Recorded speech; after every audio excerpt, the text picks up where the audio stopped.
nende Marsielide saatel oleme jõudnud Stockholmis sellisesse kohta nagu Norrmalmstorget ja oleme tulnud siia, et lahendada ühte müsteeriumit. Jah, ma arvan, et iga eestlane vist on korra elus Stockholmis käinud. Kui ei ole, siis tuleb tulla. Aga Stockholmiga seostus meil kohe esimese asjana selline mõiste nagu Stockholmi sündroom. Aga mis sellega täpselt oli või kus alguse sai, seda ju päris täpselt ei teagi. Ja hakkasime uurima, et millega tegu ja nüüd seletame teile ka lahti, siis olete targemad kui meie kindlasti, kui mitte sama targad.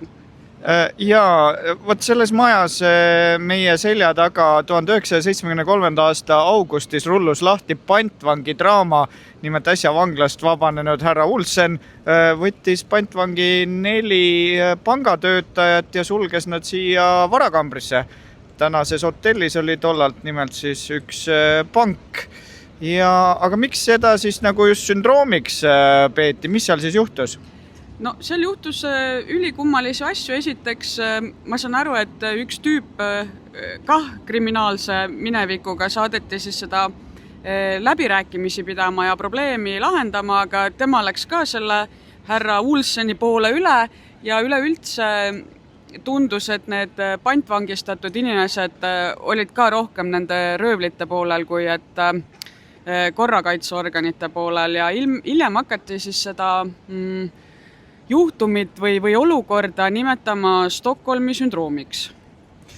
Ehk siis peamiselt selle tõttu, et need, kes ta seal pantvangi võeti, kartsid hirmsasti oma elu pärast ja arvasid, et targem on hoida ennast pantvangi võtjate poole kui politsei poole, kartes lihtsalt seda, et äkki politsei kasutab liigselt jõudu ja nende elu satub ohtu.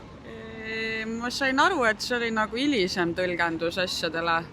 Et tollel hetkel arvati, et see on mingi selline eriline meeleseisund, mis paneb sind siis kaitsma nagu enda vangistajaid või enda keerulises olukorras hoidvaid inimesi.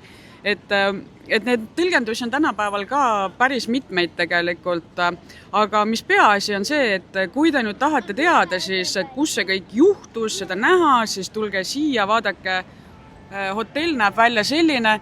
Muuseas, kui tahate ööbida keset ajaloo sündmusi, kunagise ajaloo sündmusi, ja siis läheb teile maksma umbes 250 vist kuni 450 eurot on ju, jah. Peame katkestama oma otse ülekande, siin hakkas mingi pidu. Ja. Aga võt selline lugu siis Stockholmist ja järgmiste kohtumisteni.